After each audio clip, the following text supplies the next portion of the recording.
నమస్కారం, welcome to business prime time. నేను VSR మూర్తి. So వారం ప్రారంభంలో నిన్న సోమవారం మార్నింగ్ స్టాక్ మార్కెట్స్ కొద్దిగా డౌన్ అయ్యి మళ్ళీ మధ్యాహ్నానికి పుంజుకున్నాయి కొంతవరకు. అలాగే ఏంటంటే ఈరోజు కూడా స్టాక్ మార్కెట్స్ ప్రస్తుతం కొంత డౌన్లో ఉన్నాయి, కానీ మధ్యాహ్నానికి లేదంటే ఒక గంట తర్వాత మళ్ళీ కూడా పొజిషన్ స్టెబిలైజ్ అయ్యి మళ్ళీ లాభాల బాట పట్టే అవకాశం ఉంది. కాబట్టి ఈ నేపథ్యంలో ఈరోజు కార్యక్రమం ప్రారంభించే ముందు యాక్చువల్గా ఈవేళ సెన్సెక్స్ ఎంత ఉందో చూద్దాం. 200 పాయింట్లు డౌన్ ఉంది. ఓకే, మరి నిఫ్టీ పొజిషన్ ఏంటి? 68 పాయింట్, అంటే పర్వాలేదు కొద్దిగా. So bank Nifty position 1 minute sir. Bank Nifty కూడా ఏంటంటే కొంత 57 పాయింట్లు మాత్రమే. సో ఆశాజనకంగానే ఉన్నట్టు లెక్క. సో మరి ఈ సందర్భంలో యాక్చువల్గా ఏంటంటే నిన్న ఏంటంటే యూఎస్ మార్కెట్స్ కొంత ఏంటంటే డౌన్ అయ్యి మళ్ళీ ఈవినింగ్కి మళ్ళీ కొద్దిగా అప్ అయ్యాయి.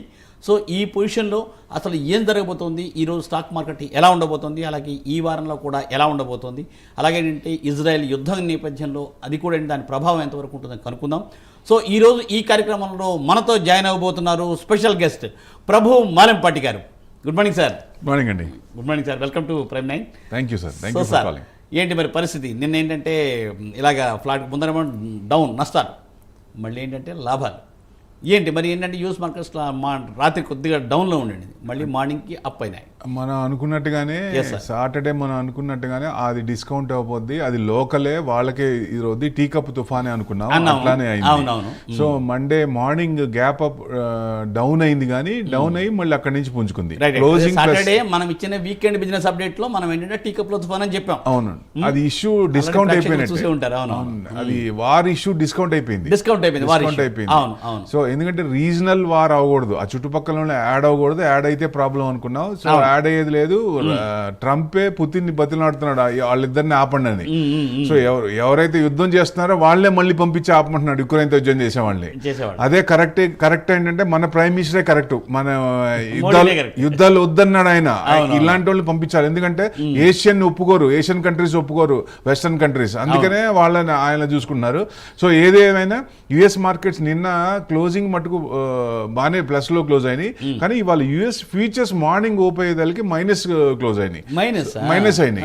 సో అందుకని దాని ఎఫెక్ట్ ఉంటుంది. కాబట్టి గిఫ్ట్ నిఫ్టీ కూడా నిన్న 70 పాయింట్స్ క్లోజింగ్ ఉంది, మార్నింగ్ అయ్యేదానికి మైనస్ వచ్చినాయి. సో దాని ఎఫెక్ట్ మన మీద ఉంటుంది కాబట్టి కొంచెం మైనస్ లో ఓపెన్ అవుతున్నాయి. ఏంటనేది ఒక ఫస్ట్ 1 అవర్ చూస్తే మనకు అర్థమైపోద్ది ట్రెండ్ ఏంటనేది. So overall trend positive. ఈ వారం మనం అనుకున్నట్టుగా పాజిటివ్ లోనే క్లోజ్ అవ్వాలి, పాజిటివ్ పాయింట్స్ లోనే మొత్తం వారం మొత్తంలో. మరి ఈ యుద్ధం ఎఫెక్ట్ ఎలా ఉండబోతోంది సార్? యుద్ధం డిస్కౌంట్ అయిపోయినట్టే అండి, ఎందుకంటే మ్యాక్స్ టు మ్యాక్స్ అంటే వాళ్ళు ఎట్లా టాక్టికల్ గా ఇరాన్ ని అటాక్ చేశారు. సో డెఫినెట్ గా వాళ్ళు అలర్ట్ గా లేకుండా లీజర్ గా ఉండేటట్టు చేసి అటాక్ చేసి మొత్తాన్ని దాదాపుగా 6 సైంటిస్ట్ ని అక్కడున్న 6గురిలో 5గురిని చంపేశారు. అంటే ఇప్పుడు ఇష్యూ కొంచెం వాళ్ళు రిటాలియేట్ చేశారు, డ్రోన్స్ తో చేశారు. పెద్ద అది లోకల్ ఇదే, వాళ్ళకి ఎప్పటి నుంచో రావణ కాష్టం కాబట్టి అది నడుస్తూనే ఉంది. సో ఫ్లేర్ అప్ అయింది కాబట్టి కొంచెం మార్కెట్ నెగిటివ్ గా తీసుకుంది. తర్వాత మళ్ళీ మార్కెట్ దాని పని దాన్ని చేసుకుంటూ పోతుండేది. ఎప్పుడైనా సరే వార్లు వస్తాయి అన్నప్పుడే మార్కెట్ పడుద్ది. వార్ స్టార్ట్ అయ్యి అక్కడ రన్నింగ్ అవుతున్నప్పుడు మార్కెట్ కూడా డౌన్ అయ్యి మళ్ళీ పైకి వచ్చే ఇది కూడా మనం చాలా వార్లు కూడా చూసాం. ఇప్పుడు కూడా యుక్రెయిన్ రష్యా కానీ అంతకుముందు ఇది మన అంతకుముందు వార్లు ఏమొచ్చినా కానీ ఆ ఇష్యూ ఇండికేట్ గ్లోబల్ ఇష్యూస్ ఏమైనా వచ్చినప్పుడు ఇన్స్టెంట్ గా నెగిటివ్ తీసుకున్నా మళ్ళీ పాజిటివ్ వచ్చే అవకాశం ఉంటుంది. ఓవరాల్ గా యుఎస్ మార్కెట్ చూస్తే ఆల్ టైమ్ హైక్ దగ్గరలో ఉన్నాయి, మనం 6% అవేలో ఉన్నాం. సో మనకంటే ఎక్కువ పర్సెంట్ పెరిగింది వాళ్ళు. సో మనం ఇంకా 6% ఉన్నాం కాబట్టి కొంచెం ఆల్ టైమ్ హైక్ రావాలి అనేది పాజిటివ్, బ్రాడర్ ట్రెండ్ పాజిటివ్ ఉంది, అందుకని భయం లేదండి. సో డెఫినెట్ గా మనకి మంచి అంటే ఈ 3 days డౌన్ 3 days అప్ అదే నడుస్తుంది, అదే ట్రెండ్ నడుస్తుంది. అంటే ఏంటంటే ఈ యుద్ధం తీవ్రతర వాణిజ్యం మీద ఏమైనా ప్రభావం చూపిస్తుందా? అంటే విమానం సముద్ర రవాణా ఛార్జీలు పెరుగుతాయా? ఏంటి పొజిషన్ ఉండొచ్చు? అంటే చెముడు ధరలు పెరుగుతాయా? క్రూడ్ పెరిగితే అన్ని పెరుగుతాయి. క్రూడ్ దాదాపుగా 11.5% పెరిగింది. సో క్రూడ్ పెరిగిందంటే దాని ఎఫెక్ట్ అన్నిటి మీద పడతాయి కాబట్టి కొంచెం తేడా వస్తుంది. రైట్, దీన్ని మనం మాట్లాడుకుందాము. సో సార్, సో ప్రేక్షకులకు గమనిక, మీకు తెలుసు కదా స్క్రీన్ మీద ఏంటంటే మన నెంబర్స్ స్క్రోల్ అవుతూ ఉంటాయి. ఆ నెంబర్స్ చూసి తప్పనిసరిగా ఏంటంటే మీరు కాల్ చేసి ఈరోజు మీరు స్టాక్ మార్కెట్లో ఎలా అడుగు ముందుకు వేయాలి అనే దాన్ని తెలుసుకోవడానికి ప్రభు మాలెంపాటి గారు మనతో సిద్ధంగా ఉన్నారు. మరి ఇంకెందుకు ఆలస్యం, స్క్రీన్ మీద నెంబర్ చూసి తప్పనిసరిగా కాల్ చేయండి, వారి సలహాలు తీసుకోండి. Right sir. మరి ఏంటంటే ఈ ఆయిల్స్ పెరిగితే ఇబ్బంది ఉండదా, మరి ఎట్లాగా అసలు? ఆయిల్స్ ఇప్పుడు క్రూడ్ ఆయిల్ పెరిగిందంటే ఆయిల్ కంపెనీస్ పెరిగే ఛాన్స్ ఉంటుంది. ఇమీడియట్గా వాళ్ళకి ప్రాఫిట్ కాబట్టి అవి పెరుగుతాయి. మళ్ళీ అది తగ్గినప్పుడు మళ్ళీ ఇది అవుతుంది. క్రూడ్ పెరిగినప్పుడు దాని ఎఫెక్ట్ పడుతుంది. ఫస్ట్ సెక్టర్ ఏంటంటే ఆయిల్ సెక్టర్ పెరుగుతుంది. సో దానికి అనుగుణంగా ఏవైతే ఉన్నాయో ఆటో సెక్టర్ తగ్గుతుంది. సో దాని ఎఫెక్ట్ ఉంటుంది కాబట్టి దీన్ని మాట్లాడుకుందాం సార్. గుడ్ మార్నింగ్ శర్మ గారు. సార్ ఇది ఒక 2 స్టాక్స్ అండి. ఒకటి ఎస్ఎంఎస్ ఫార్మా ఒకటి, తర్వాత తేజస్ నెట్వర్క్ ఒకటి 15% లాస్ లో ఉన్నాము. ఓకే, ఇది హోల్డ్ చేసేంటారా లేకపోతే ఎట్లా సార్ కొంచెం చెప్తారా? ఏ రేట్ లో కొన్నారండి? నేను 830 అట్లా కొన్నాను సార్. ఎస్ఎంఎస్ ఫార్మా 251 ఉంది. ఇది ఫ్రెష్ బయింగ్ అండి? ఇది ఆల్రెడీ కొన్నారా? ఇది fresh buying sir. Fresh buying అంటే ఇది కొన్నట్టు సార్. ఇది 250 రేంజ్ లో కొనొచ్చు. మీకు హై దాదాపుగా 373 నుంచి పడింది. ఇది రిజల్ట్స్ కూడా కొంచెం బాగానే ఉన్నాయి, తీసుకోవచ్చు అండి. ఇది ఇంకా రెండోది ఏమన్నారు? ఎస్ఎంఎస్ ఫార్మా చెప్పారు. ఇంకోటి ఏంటి సార్? తేజస్ నెట్వర్క్ మంచి కంపెనీ సార్. అది 693 నడుస్తోంది. మీరు లాస్ట్లో అన్నారు అంటే కొంచెం తగ్గుతుంది సార్. ఇంకా 650 640 వచ్చినప్పుడు అప్పుడు మళ్ళీ ఒకసారి చూద్దాం సార్. కొంచెం యావరేజ్ ఎక్కడ చేయాలనేది, ఎందుకంటే ట్రెండ్ కొంచెం డౌనే ఉంది. కొంచెం ఆగండి, యావరేజ్ చేయాలన్నా కొంచెం ఆగి చేయండి సార్. Right sir. మరో కాలం లైన్ ఉన్నారు ప్రవీణ్, హైదరాబాద్ నుంచి. గుడ్ మార్నింగ్ ప్రవీణ్ గారు. Good morning sir. ప్రభు గారితో మాట్లాడండి. గుడ్ మార్నింగ్ చెప్పండి. గారు, మా దగ్గర టీసీఎస్ షేర్లు ఉన్నాయండి. ఇప్పుడు వారం వస్తుంది అంటున్నారు కదా, అమ్మేసుకోవచ్చా లేకపోతే ఉంచుకోవచ్చా? ఇప్పుడు ప్రాఫిట్ లో ఉన్నారా? ప్రాఫిట్ లోనే ఉన్నా. ఎప్పుడైనా సరే మీ అనుకున్న టేస్ట్ ప్రకారం కొంత ప్రాఫిట్ ఉన్నప్పుడు కొంత పర్సెంటేజ్ లేదా 50% అయినా బుక్ చేసుకోవచ్చు. లేదా మళ్ళీ ఏదైనా తగ్గే అవకాశాలు ఉంటాయి. జనరల్గా ఎప్పుడు కంటిన్యూస్గా అప్పే ఉండదు, డౌనే ఉండదు. కాబట్టి మనం డౌన్లో కొనుక్కుంటే మంచిది. కాబట్టి మార్కెట్ ఇప్పుడు ట్రెండ్ పాజిటివ్ ఉంది. ఇప్పుడు ఈ వారంలో కొంచెం పెరిగే ఛాన్స్ ఉంది. ఎందుకంటే ఐటీఏ సపోర్ట్ చేయాలి. ఎప్పటి నుంచో అనుకున్నాం ఐటీని బ్యాంక్ సెక్టర్ సపోర్ట్ చేయాలి. కాబట్టి ఇంకొంచెం పెరిగే ఛాన్స్ ఉంటుంది. 1-2 రోజులు చూడండి. ఏదన్నా టర్న్ అవుతుంది, యూ టర్న్ తీసుకొని తగ్గుతుంది అనుకున్నప్పుడు మీరు ఆల్రెడీ ప్రాఫిట్లో ఉన్నారు కాబట్టి అప్పుడు ప్రాఫిట్ బుక్ చేసుకొని మళ్ళీ కింద ఎంటర్ అవ్వడానికి ట్రై చేయండి సార్. అది ప్రవీణ్ గారి సూచన. సో సార్, అంటే ముంబై ఘోర ప్రమాదం నిజంగా ఏంటంటే, సో దాని మీద ఏంటంటే బిజినెస్ మీద ఎలా ఉంటుందో చూద్దామండి. ఈ లోపల ముందర మరో కాలం తీసుకుందాం. గుడ్ మార్నింగ్ కృష్ణ గారు. గుడ్ మార్నింగ్ అండి సార్. ప్రభు గారితో మాట్లాడండి. గారు, నాకు ఈ అదాని టోటల్ గ్యాస్ ఎందుకు పిఈ గ్రేటర్ దాన్ 50 అని చెప్పి వస్తుంది, రిస్క్ అని చెప్తుంది. ఎందుకంటారు అది? ఇప్పుడు పిఈ ఒక్కోసారి ఇప్పుడు ప్రోడక్ట్ బాగుండి డిమాండ్ ఉండి అది అందులో గవర్నమెంట్ సపోర్ట్ కూడా ఉంది అదాని గ్రూప్కి. సో డెఫినెట్గా మంచి ఫ్లరిష్ అయ్యే ఛాన్స్ ఉంటుంది. పిఈని బట్టి ఒక్కోసారి చెప్పలేము. అది కంటిన్యూస్గా ఇప్పుడు సేల్స్ బాగున్నాయి, ప్రాఫిట్స్ బాగున్నాయి, మార్జిన్స్ పెరుగుతున్నప్పుడు పిఈ కూడా పెరుగుతూనే ఉంటుంది కదండి. అట్లా ఫండమెంటల్స్ లాస్ట్ 5 ఇయర్స్లో ఎలా ఉంది, అది గ్రోత్ ఉందా లేదా, అది స్టాండర్డ్గా కన్సిస్టెన్స్గా ఇస్తున్నా లేదా, అది చూస్తే ఎబిటా పెరుగుతుందా లేదా, అది చూస్తే తెలిసిపోద్ది. అదాని గ్రూప్లో మీరు అదాని టోటల్ ఇదిగా గ్యాస్ది కానీ మెయిన్ అదాని ఎంటర్ప్రైజెస్, అదాని ఇది, ఈ 2 దాదాపుగా తీసుకోవచ్చండి డెఫినెట్గా. అదాని పవర్ కానీ ఈ 3 తీసుకోవచ్చు.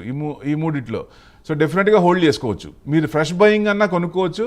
ఎందుకంటే మళ్ళీ ఈ 4 ఇయర్స్ కూడా మళ్ళీ ఉంటుంది కాబట్టి నెక్స్ట్ మళ్ళీ ఏదన్నా ఉన్నప్పుడు ఎలక్షన్ తర్వాత అప్పుడు చూసుకోవచ్చు. ఈ నెక్స్ట్ 4 ఇయర్స్ వరకు డోకా లేదు అదాని గ్రూప్ కూడా. వాళ్ళు పే చేయాల్సిన బ్యాంక్ టోటల్ ఇన్స్టాల్మెంట్స్ కూడా రెడీ చేసుకున్నారు 30 మంత్స్కి నెక్స్ట్. అందుకని ఇంకా ఇబ్బంది లేదు వాళ్ళకి. Right sir. మరో కాలర్ లైన్లో ఉన్నారండి. గుడ్ మార్నింగ్ శ్రీధర్ గారు. Good morning sir. ప్రభు గారితో మాట్లాడండి. Good morning sir. Prabhu garu. Good morning sir, చెప్పండి సార్.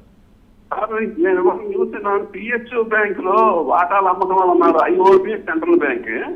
ఇప్పుడు దీని వల్ల దీనికి ఎఫెక్ట్ ఏమైనా ఉంటుందంటారా వాటా షేర్స్ ఉన్న వాళ్ళకి? సార్ ఇప్పుడు అంటే కొంచెం తగ్గే ఛాన్సులు ఉంటాయి. వాటర్ తగ్గుతుంది అంటే గవర్నమెంట్ ఇది ఉంటుంది కాబట్టి, సో కొంచెం సోవజెనిటీ ఉంటుంది కాబట్టి దాన్ని కొంచెం తగ్గించుకుంటున్నాను. అంటే పబ్లిక్ కూడా ఎక్కువ తీసుకోవాలని. దానివల్ల అంత పెద్ద ఎఫెక్ట్ ఏం కాదు. ఆ రిజల్ట్స్ అన్నీ బాగున్నాయి, అవి బాగున్నాయి ఉన్నప్పుడు బ్యాంకులు అన్నీ బాగున్నాయి. ఎందుకంటే బ్యాంక్ బ్యాంకులు కరెక్ట్గా ఇచ్చేది డివిడెండ్ బ్యాంకులే, వేరే ఇవ్వవు. అందుట్లో మంచి బ్యాంకులు సెలెక్ట్ చేసుకొని పెట్టుకుంటే ఆ డివిడెండ్ కరెక్ట్ ఇస్తున్నారు. ఎందుకంటే ఏ బ్యాంక్ కూడా ఒక క్వార్టర్ తీసి ఇంకో క్వార్టర్లో చెప్పడానికి ఉండదు. మామూలుగా ప్రైవేట్ కంపెనీలు ఏంటంటే ఒక్కొక్క క్వార్టర్లో ప్రొవిజన్స్ ఎక్కువ చేసుకొని నెక్స్ట్ దాంట్లో ఇది చేసుకుంటారు. అట్లా చేయకుండా కరెక్ట్గా పర్ఫెక్ట్గా చూపిస్తారు కాబట్టి డివిడెండ్ పక్కా వస్తుంది. డివిడెండ్ స్టాక్స్ ఏంటంటే ముందు బ్యాంకులే. సో డెఫినెట్గా అది లాంగ్ టర్మ్లో అది ఎలా ఉంది, లాస్ట్ 5 years రిటర్న్స్ ఎలా ఉన్నాయి చూస్తే దాన్ని బట్టి ఉంది. గవర్నమెంట్ ఇష్యూ తగ్గినా కొంచెం ఇన్స్టెంట్గా ఏదైనా తగ్గే ఛాన్స్ ఉంటుంది, కానీ ఎఫెక్ట్ అనేది పెద్ద ఎఫెక్ట్ పడకపోవచ్చు. ఎందుకంటే మనం చూసే ప్రైవేటైజేషన్ చేసిన తర్వాత కంపెనీలు భయంకరంగా పెరిగిన కంపెనీలు ఉన్నాయి.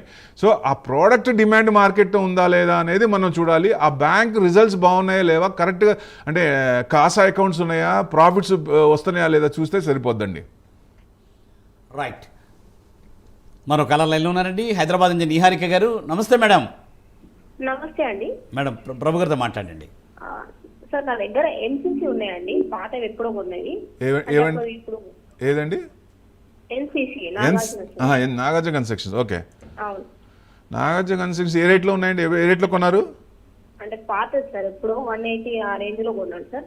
ఎప్పుడైనా గుర్తుపెట్టుకోండి, ఎప్పుడైనా సరే 229 నడుస్తుంది, మీరు 180లో ఉన్నాయి. సో డెఫినెట్గా ఏంటంటే కొంచెం ఇది హై నుంచి దాదాపుగా మీకు 303 నుంచి తగ్గి అక్కడి నుంచి బాగా తగ్గి కొంచెం కన్సాలిడేట్ అవుతుంది.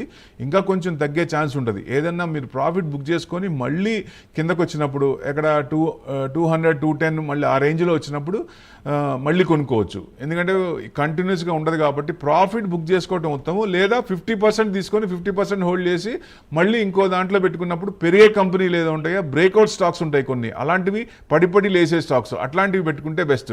లాంగ్ టర్మ్ ఉండేదానికంటే కొంచెం మార్కెట్ని అవగాహన చేసుకొని ఏ దాంట్లో కరెక్ట్ టైంలో ఎంటర్ అయితే మంచి రిటర్న్స్ వచ్చే అవకాశాలు ఉంటాయి.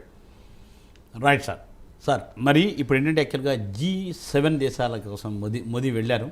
సో ఆ ప్రభావం ప్రస్తుతం నెక్స్ట్ ఏంటంటే తీసుకునే ఒప్పందాలు అలాగంటే మన చర్చల మీద ప్రభావం ఎలా ఉండొచ్చు మార్కెట్ల మీద? G7 అంటే అక్కడ తీసుకునే డిసిషన్లు బట్టి ఉంటుంది. G7 మెంబర్ మనం కాదు, బట్ మనం పిలిచారు. కానీ అగ్రదేశాలన్నీ దాంట్లో మెంబర్స్ మనల్ని పిలిచారంటేనే అక్కడ అర్థం చేసుకోండి. 4th లార్జెస్ట్ వచ్చాం మనం టోటల్ ఆల్ ఓవర్ ద కంట్రీలో జీడిపిలో. సో డెఫినెట్ గా మంచి ఛాన్స్ ఉంది. సో డెఫినెట్ గా ఫ్యూచర్ లో G8 అవ్వచ్చు ఇండియాతో కలుపుకుంటే. సో అది వాళ్ళు కలుపుకుంటారా లేదా అనేది మనం ఇప్పుడే చెప్పలేం. కాబట్టి అంటే టోటల్గా ఎవరు చూపైనా సరే ఇండియా సైడ్ చూస్తోంది. ఇది మంచి అవకాశం. డెఫినెట్గా వేరే కంట్రీస్ కూడా మొత్తం కొన్ని కంట్రీస్ 23 కంట్రీస్ మన ప్రైమ్ మినిస్టర్ని హానర్ చేసినాయి. రైట్. మన ఇక్కడ మాట్లాడదాం. మీరు అన్నట్టుగా ఏంటంటే చాలా హోప్ఫుల్గా చెప్పారు. G8 దేశాల వాళ్ళు G7 కాదు, భారత్ కూడా జాయిన్ అవ్వాలి. తప్పనిసరిగా అలాంటి శుభ పరిణామం జరగాలి త్వరలో. సో సార్ మరో కాలం తీసుకుందాం. అనుష గారు నమస్కారం అండి, తెనాలి నుంచి అనుష్ గారు. Hello sir. నమస్తే మేడం, ప్రభు గారితో మాట్లాడండి. నమస్తే అండి, చెప్పండి మేడం. డైనకాన్ సిస్టమ్స్ అండ్ సొల్యూషన్స్ ఉన్నాయి, అవి చాలా ఇయర్స్ అవుతుంది తీసుకొని, దాని గురించి చెప్పగలరా? ప్రాఫిట్లో ఉన్నారా? ప్రాఫిట్ లోనే ఉన్నాను. డెఫినెట్గా నేను ఇప్పుడే చెప్పానండి, ఏదన్నా ఉన్నప్పుడు కొన్ని కంపెనీలు కొంచెం మంచి ప్రాఫిట్ బుక్ చేసుకోవడం ఉత్తమం. మళ్ళీ కన్సిస్టెన్స్గా పైకి ఉంటుంది కాబట్టి మళ్ళీ మనం షఫుల్ చేసుకున్నప్పుడు ఏమవుతుందంటే లాంగ్ టర్మ్ వచ్చిన దానికంటే మనం మార్కెట్ని టచ్లో ఉండి ఆ స్క్రిప్ట్ రేంజ్ బౌండ్ తెలిసినప్పుడు మళ్ళీ కిందకు వస్తున్న న్యూస్, ఏదైనా న్యూస్ డ్రివెన్ మార్కెట్ ఉన్నప్పుడు నెగిటివ్ న్యూస్ వచ్చినప్పుడు మళ్ళీ కిందకు వస్తుంది. వచ్చినప్పుడు మళ్ళీ ఎంటర్ అయితే మీరు లాంగ్ టర్మ్ ఉన్న దానికంటే ఇట్లా షఫుల్ చేసిన దానికి అప్పుడు ఎక్కువ ఇంట్రెస్ట్ వస్తుంది. ప్రొవైడెడ్ మనం మార్కెట్లో టచ్లో ఉండాలి. సో మనం ఏంటంటే ఇంకా ఒక్కోసారి పడినప్పుడు ఇంకా పడుతుందన్న వెయిట్ చేయటం ఇట్లాంటివి కొన్ని జరుగుతూ ఉంటాయి. అట్లా కాకుండా మనం ఒక డిసిషన్ తీసుకొని ఆ డిసిషన్కి స్టిక్ ఆన్ అయితే డెఫినెట్గా లాంగ్ టర్మ్ ఉన్న దానికంటే మంచి రిటర్న్స్ వచ్చే అవకాశాలు ఉంటాయండి. తప్పనిసరిగా మీరు చెప్పినట్టు ఏంటంటే కొద్దిగా సాటిస్ఫాక్షన్ లెవెల్ ఒకటి పెట్టుకోవాలి. అక్కడి నుంచి తీసుకుని మళ్ళీ కొనుక్కోవడం యావరేజ్ చేసుకోవాలి. Right sir. మరో కాలం తీసుకుందాం. నల్గొండ నుంచి వెంకన్న గారు. నమస్తే వెంకన్న గారు. నమస్తే సార్. సార్ ప్రభు గారితో మాట్లాడండి. సార్ నమస్తే, చెప్పండి సార్. HCC 40 ఉన్నాయి sir. HCC sir Hindustan average చేసుకోవచ్చా? అంటే 40లో కొన్నారు, 32 ఉంది సార్ ఇప్పుడు. ఎప్పుడైనా సరే యావరేజ్ అనేది కొంచెం ఎక్కువ, ఇప్పుడు 30 బిలో 25 to 27 వచ్చినప్పుడు ఆ రేంజ్లో కొంచెం గ్యాప్ అనేది ఎక్కువ ఉంటే మనకి యావరేజ్ ఎక్కువ అవడానికి ఛాన్స్ ఉంటుంది. సో మీకు జనరల్గా ఇది కొంచెం బాగానే ఉంది సార్, ఇంకొంచెం తగ్గచ్చు. ఏదైనా మీకు 30 కట్ అయినప్పుడు అప్పుడు యావరేజ్ చేయండి, అప్పుడు బెస్ట్. 28 ఆ రేంజ్ వచ్చినప్పుడు యావరేజ్ చేయండి. మళ్ళీ మీరు యూటర్న్ తీసుకున్నప్పుడు తొందరగా బయటకు వచ్చే అవకాశాలు ఉంటాయి. రైట్. మరి ఇప్పుడు యాక్చువల్గా అదే మనం మాట్లాడుకుంటున్నాం G7 G8 అని చెప్తున్నారు, మీరు చాలా ఆశావాహ దృక్పథంతో ఉన్నారు. తప్పనిసరిగా ఏంటంటే మార్కెట్ కూడా మరి ఇలాంటి ఆశావాహ దృక్పథంతో ఆ మీటింగ్ అవుట్కమ్ నుంచి మంచి లాభాలు ఆశిస్తుందని, ఏంటంటే మంచి ఎఫెక్ట్ ఉంటుందని ఆశించచ్చా? ఇప్పుడు G20 పెట్టాము, దాని effect all over the world చూసింది కదా, సో అప్పుడు మార్కెట్ కూడా పెరిగింది. సో అట్లానే ఇది మనం మెంబర్ కాకపోయినా పిలిచారు కాబట్టి ఇట్స్ హానర్, ఇండియాకి అది మంచి మర్యాద కదా. సో డెఫినెట్ గా మన ప్రైమ్ మినిస్టర్ ఎక్కడికి వెళ్ళినా, ఆయనకి ఏ కంట్రీకి వెళ్ళినా రెడ్ కార్పెట్. ఇదివరకు చూసాం ఎక్కడన్నా, అసలు కొన్ని కంట్రీస్ కి అసలు మన ప్రైమ్ మినిస్టర్లు వెళ్ళని కంట్రీస్ ఉన్నాయి, ఎలవ్ చేయలేదు, ఎలవ్ చేయని కంట్రీస్. యుఎస్ఏ ఎలవ్ చేయలేదు కదా ఒకప్పుడు, మోడీని ఎలవ్ చేయలేదు కదా, గుజరాత్ ఇష్యూ అప్పుడు తర్వాత. కానీ తర్వాత ఏం చేశారు, రెడ్ కార్పెట్ వేసి పిలిచారు కదా. సో అట్లా 23 హానర్స్ వాళ్ళకి కంట్రీస్ ఆయన ఇది చేసినాయి. సో అట్లా ఆల్ ఓవర్ ద వరల్డ్ మన సైడే చూస్తున్నాయి. సో డెఫినెట్ గా సేఫ్ హెవెన్ ఎక్కడంటే ఇండియానే. ఇన్వెస్ట్మెంట్ అనేది ఇండియాలో ఉంటే సేఫ్ ఉంటది. కాకపోతే మనకి ఇక్కడ మన గవర్నమెంట్ కి చిన్న రిక్వెస్ట్ ఏంటంటే చార్జెస్ అంటే ట్యాక్స్లు ఎక్కువ, ఆ ట్యాక్స్లు కొంచెం తగ్గిస్తే. పెట్రోల్ చూడండి, మలేషియాలో 40 రూపీస్, మన దగ్గర ఎంత ఉంది, 100 రూపీస్ ఉన్నాయి. So lot of difference. So అట్లా కొంచెం పెట్రోల్ తగ్గినప్పుడు తగ్గిస్తుంటే, ఆ తగ్గింది ఇది ప్రతి సామాన్యుడి జేబులో డబ్బులు మిగిలిపోతాయి కాబట్టి అదర్ కన్స్యూమర్ గుడ్స్ కానీ వాటి మీద ఇన్వెస్ట్మెంట్ చేస్తాడు. సో పెట్రోల్ తగ్గించినప్పుడు ఇలాంటివి తగ్గిస్తే అందరికీ ఉపయోగపడుతుంది. ట్యాక్స్ పరంగా తగ్గిస్తే ఇప్పుడు ట్యాక్స్ ఇంతలో 12 lakhs అబౌవ్ ఉన్న వాళ్ళకి ఇస్తా ఉంటే ఎంతమంది 12 lakhs లో ఉంటారు, బిలో ఉన్న వాళ్ళు కూడా ఉపయోగాలంటే క్రూడ్ ఆయిల్ తగ్గినప్పుడు పెట్రోల్ కూడా తగ్గిస్తే ప్రతి ఒక్క జేబులో డబ్బులు మిగిలే అవకాశాలు ఉంటాయి. అదే ఆశావాద దృక్పథంతో ఉండొచ్చు అప్పుడు. అవునండి, రైట్. సందీప్, పశ్చిమ గోదావరి జిల్లా నుంచి. గుడ్ మార్నింగ్ సందీప్ గారు. Good morning sir. మాట్లాడండి ప్రభు గారు. ఇది టీసీఎస్ బై చేసాం సార్, 3450 యావరేజ్ సార్. దాన్ని హోల్డ్ చేయొచ్చా సార్? 3450 అంటే 3504 కొంచెం ప్రాఫిట్లోనే ఉన్నారు. ఐటీ కొంచెం తగ్గింది కదా, 20% పడి. ఇప్పుడు ఐటీ అను బ్యాంక్ సెక్టారే మనం అనుకుంటున్నాం దాదాపు 10-15 రోజుల నుంచి ఇవే పెరగాలి. Nifty all time high touch అవ్వాలంటే ఐటీ స్టాక్సే లాగాలి, పైకి రాగాలి. సో డెఫినెట్గా ఇది కొంచెం మూమెంట్ ఉంటుంది, ఒక వెయిట్ చేయండి, డెఫినెట్గా మళ్ళీ వచ్చే అవకాశాలు ఉంటాయి. ఎందుకంటే బాగా హై నుంచి బాగా పడింది, ఎక్కడ మనకి 4400 నుంచి పడిందండి. సో డెఫినెట్గా అక్కడ దాకా రాకపోయినా మీకు 30% 40% మీ టేస్ట్ ప్రకారం అక్కడికి వచ్చినప్పుడు మళ్ళీ బుక్ చేసుకోవడానికి ప్రయత్నించండి, హోల్డ్ చేసుకోండి, పేషెన్స్గా ఉండండి, డెఫినెట్గా వచ్చే అవకాశాలు ఉంటాయి. నిఫ్టీ ఆల్ టైమ్ హై 26,277, అది రావాలంటే ఐటీఐ సపోర్ట్ చేయాలి. రైట్. మరి ఇంకా ఆయన మళ్ళీ ప్రస్తుతం 221 డౌన్ సెన్సెక్స్. అంటే కంటిన్యూస్ గా అప్ ఏ ఉండదు కదండి, ప్రాఫిట్ బుకింగ్ అవుతాయి. ఇప్పుడు చూడండి, ఫ్రైడే మార్కెట్ పడింది కానీ FIIs 1000 crores కొన్నారు, మండే మార్కెట్ పెరిగింది కానీ 2000 crores FIIs అమ్మారు. సో అది మన ప్రాఫిట్ బుక్ చేసుకుంటారు కదా, అట్లానే ఎవరైనా సరే ప్రాఫిట్ బుక్ చేసుకునేది ఉంటది కాబట్టి అది కరెక్ట్ వే. ఎప్పుడైనా ప్రాఫిట్ బుక్ చేసుకోవడం, మన టార్గెట్ వచ్చినప్పుడు బుక్ చేసుకుంటే, ఎందుకంటే మార్కెట్ లో ఎప్పుడు ఏమవుతుందో చెప్పలేము, ఎప్పుడు జియో పొలిటికల్ ఇష్యూస్ ఏదొచ్చినా కానీ రియాక్ట్ అవుతుంటాయి కాబట్టి కొంచెం ప్రాఫిట్ బుక్ చేసుకొని ఉంటే బెస్ట్. రాత్రి తెల్లారికి ఏమవుతుందో తెలీదు. ఇప్పుడు ఫ్రైడే నైట్ బాగానే యుఎస్ మార్కెట్స్ క్లోజ్ అయ్యి మండే మార్నింగ్ అయ్యేదానికి మళ్ళీ యుఎస్ ఫ్యూచర్స్ మైనస్ లో ఉన్నాయి. అవునండి. సో ఇట్లా ఉంటాయి కాబట్టి మనం కొంచెం ఇది చేసుకుంటే బెస్ట్ అండి. బెస్ట్. అయితే ఏంటంటే ఇప్పుడు యావరేజ్ చేసుకోవడానికి ఏమైనా మంచి రంగాలు, ఏ రంగాల్లో యావరేజ్ చేసుకునే పాసిబిలిటీ ఉండొచ్చు? ఇప్పుడు మీరు ఆటో కొంచెం పడుతుంది బాగా, క్రూడ్ పెరిగింది కాబట్టి ఆటో పడ్డాయి. ఏదైనా స్టాక్స్ మీకు ఉన్నప్పుడు దాన్ని యావరేజ్ ఇప్పుడు చేసుకోవచ్చు. ఎందుకంటే క్రూడ్ మళ్ళీ మార్కెట్ ఇదైనప్పుడు, ఆ వార్ ఇష్యూ డిస్కౌంట్ పూర్తిగా అయిపోయినప్పుడు అది తగ్గే అవకాశాలు ఉంటాయి. సో మళ్ళీ 62, 63 నుంచి 74, 75కి వచ్చింది, అది మళ్ళీ చిన్నగా తగ్గుతుంది కాబట్టి ఆటో స్టాక్స్ చేసుకుంటే మళ్ళీ ఆ 63 వచ్చినప్పుడు ప్రాఫిట్ లో ఉంటారు అందరూ. సో డెఫినెట్ గా ఆ సెక్టర్ చూడొచ్చండి. అంటే దాంట్లో గ్రీన్ ఎనర్జీనా లేదంటే ఆటో వితౌట్ ఏదైనా. ఇప్పుడు ఆటో అనుకోండి, M&M evergreen company, so Mahindra and Mahindra solid company, ఎప్పుడైనా సరే ఎంటర్ అవ్వచ్చు దాంట్లో. సో అట్లా ఫండమెంటల్స్ ఉన్న కంపెనీస్ లో, స్ట్రాంగ్ గా ఉన్న కంపెనీస్ లో, సేల్స్ బాగున్న కంపెనీస్ లో, ప్రాఫిట్స్ ఉన్న కంపెనీస్ లో మార్జిన్స్ డైవర్ట్ చేయకుండా, డైవర్సిఫికేషన్ లేకుండా ప్రతిదీ చూపిస్తూ, ఎందుకంటే కొన్ని ప్రాఫిట్స్ చూపించడానికి అనేకమైన ఇది చూస్తారు, ప్రొవిజన్స్ ఇది చేసుకోవడం కానీ, లేకపోతే ఎంప్లాయీస్ ని తగ్గించి ప్రాఫిట్స్ ని పెంచడం కానీ, ఇట్లాంటివి ఉంటాయి. అలాంటివి ఏమి లేకుండా డైరెక్ట్ గా సేల్స్ మీదే ప్రాఫిట్స్ వస్తున్నప్పుడు అది స్టాండర్డ్ గా ఉన్నట్టు లెక్క. అంటే ఇప్పుడు మరి ప్రస్తుతం ఏంటంటే కోవిడ్ అయితే కనిపిస్తుంది, అయితే అంత ప్రభావం తీవ్రంగా లేకపోవచ్చు, కానీ ఆ ప్రభావం ఫార్మా రంగం జనరల్గా ఏంటంటే ఎట్లా ఉండింది అంటే కోవిడ్ వల్ల కాదు, ఫార్మా రంగం ఎలా ఉండొచ్చు? ఇప్పుడు ఫార్మా రంగాన్ని యుఎస్ కొంచెం మనకి సపోర్ట్ చేయాలి. అది చైనాది ఇది సెటిల్ అయితే దాని తర్వాత ఏంటనేది కొంత కంపెనీలు బయటకు వస్తాయి కాబట్టి ఆ కంపెనీలు మనం అట్రాక్ట్ చేసుకుంటే డెఫినెట్ గా అక్కడి నుంచి బాగా ఛాన్స్ ఉంటుంది. ఇప్పుడు కోవిడ్ అన్నారు, ఏదైనా ఫస్ట్ వచ్చినప్పుడు అది హాట్ న్యూస్, తర్వాత మామూలు న్యూసే. సో అంత ఎఫెక్ట్ ఉండదు, ఎందుకంటే ఆల్రెడీ ప్రతి వాళ్ళ బాడీలో ఇంజెక్షన్ ఉంది, మెడిసిన్ ఉంది కాబట్టి ఇదివరకు ఉన్నంత ఎఫెక్ట్ ఇప్పుడు ఉండకపోవచ్చు డెఫినెట్ గా. కాకపోతే అదర్ ఎయిల్మెంట్స్ ఉన్న వాళ్ళు కొంచెం ఇబ్బంది పడతా ఉన్నారు ఏదైతే మళ్ళీ వచ్చినప్పుడు.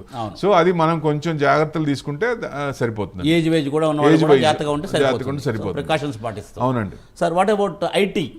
ఐటీ సెక్టర్ అని ఇప్పుడే అనుకున్నాం, ఐటీ సెక్టరే పెరగాలి. ఆశాకిరణం ఐటీ సెక్టరే, ఎందుకంటే నాస్డాక్ పెరిగింది. నాస్డాక్ పెరిగినప్పుడు ఇదే మళ్ళీ యుఎస్ ఫీచర్స్ లో కొన్ని డౌన్ ఉన్నాయి, కొన్ని అప్ ఉన్నాయి. ఫ్రైడే కూడా నాస్డాక్ బాగా పెరిగింది. సో ఐటీ నాస్డాక్ పెరిగినప్పుడు ఐటీ స్టాక్స్ పెరగాలి. సో లాంగ్ తీసుకుంటే మీకు నిఫ్టీ హై దాకా, ఆల్ టైమ్ హై దాకా ఐటీ కానీ, బ్యాంకింగ్ కానీ, హెల్త్ కేర్ కానీ, ఆటో కొంచెం తగ్గింది కాబట్టి ఆటో కొంచెం ఇది రావచ్చు. సో దాని ప్రకారం తీసుకుంటే మంచిదండి. మరి what about real estate? Real estate కొంచెం స్తబ్దతగానే ఉండొచ్చు. అంటే కొన్ని కంపెనీలు చూసే రిజల్ట్స్ బట్టి ఉంటుంది కాబట్టి అది టోటల్ యావరేజ్ గా చూసుకుంటే 1-2% ప్లస్ లోనే ఉండొచ్చు సెక్టర్. అంత ఎక్కువ కాకపోయినా అంటే అబోవ్ కన్సాలిడేషన్ అవ్వచ్చు. ఫాస్ట్ మూవింగ్ కన్స్యూమర్ గుడ్స్ జనరల్గా అవి కూడా ఎట్లా ఉండొచ్చు? ఫాస్ట్ కన్స్యూమర్ గుడ్స్ కొంచెం ఎప్పుడు, ఎందుకంటే కొన్ని ఎవర్ గ్రీన్ కంపెనీస్ ఉన్నాయి, అలాంటి కంపెనీస్ ఎప్పుడు మనం ఎప్పుడైనా అవి పడినప్పుడు కొనుక్కోవడానికి అవకాశం. సో నెస్లే కానీ ఇట్లాంటివన్నీ వాళ్ళు ఏంటంటే ఉన్నది ఉన్నట్టు చెప్తారు. వాళ్ళు మిడిల్ క్లాస్ కూడా తగ్గిపోతుంది ఫాస్ట్ మూవింగ్ గుడ్స్ అనేది నెస్లే CEO చెప్పారు. అప్పటి నుంచి last Q1 Q2 minus, FMCG మైనసే వచ్చినాయి. అవును, మాట్లాడదాం ఒకసారి. సో గుడ్ మార్నింగ్ మణికంఠ గారు. Good morning sir. ప్రభు గారితో మాట్లాడండి. సార్ ఇది JSW ఇన్ఫ్రా తీసుకున్నాను సార్, అది 300 sir average price. JSW steel energy అండి? Infra sir, infra. JSW infra, okay. Infrastructure ఏ రేట్లో తీసుకున్నారండి? 300 సార్.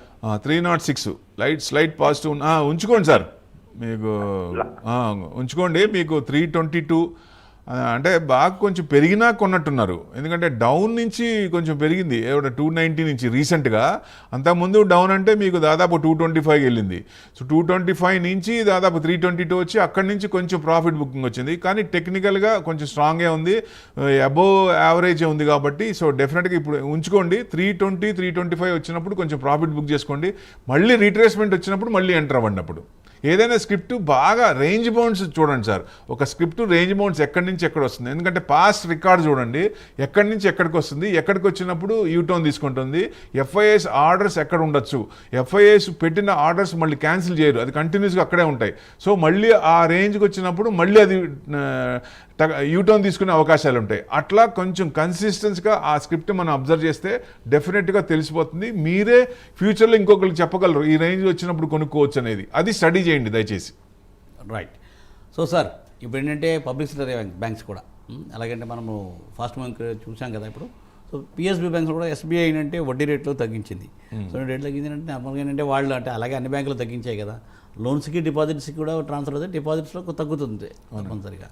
సో ఆ సందర్భంలో జనరల్గా ఏంటంటే సార్ మళ్ళీ మనం ఇదివరకు కూడా చెప్పుకుంటూ ఉన్నాము, SIP ప్లస్ మ్యూచువల్ ఫండ్. ఇది మ్యూచువల్ ఫండ్ అయితే ఇప్పుడు ఏమైనా ఆన్లో ఉన్నట్టున్నాయి కదా, ఒక ట్రెండ్ ఏమైనా ఉన్నాయా మ్యూచువల్ ఫండ్స్? మ్యూచువల్ ఫండ్స్ ఎప్పుడు అంటే ఇప్పుడు మిడ్ క్యాప్ ఒకటి ఉందంటే ఆ కంపెనీలో మిడ్ క్యాప్ ఒకటే ఉంటుంది. అట్లా కొత్తది ఇప్పుడు ఆపర్చునిటీస్ ఫండ్ అని కొత్తవి అంటే స్కీమ్ కొత్తవి తెచ్చినప్పుడు అలాంటివి వస్తుంటాయి. మనకి ఏదైనా సరే మనకి రిటర్న్స్ ఇచ్చినాయి అని చెప్పి అదే మనకి ఇదిగా మిడ్ క్యాప్ లోనే పెట్టడం అలా చేయకూడదు. ఎప్పుడైనా సరే డైవర్సిఫైడ్ చేసుకోవాలి. ఇప్పుడు మనకి ఇండెక్స్ ఫండ్స్ ఉన్నాయి, ETF ఫండ్స్ ఉన్నాయి, మిడ్ క్యాప్ ఉంది, స్మాల్ క్యాప్ ఉంది, లార్జ్ క్యాప్ ఉంది. అంటే ఇప్పుడు large cap mixed, large cap with mid cap. మనకి ఆల్రెడీ మిడ్ ఉంది, లార్జ్ క్యాప్ ఉంది. సో నెక్స్ట్ మళ్ళీ దాంట్లోనే సెలెక్ట్ చేసుకోకుండా ఈ కాంబినేషన్ ఉంటాయి కొన్ని.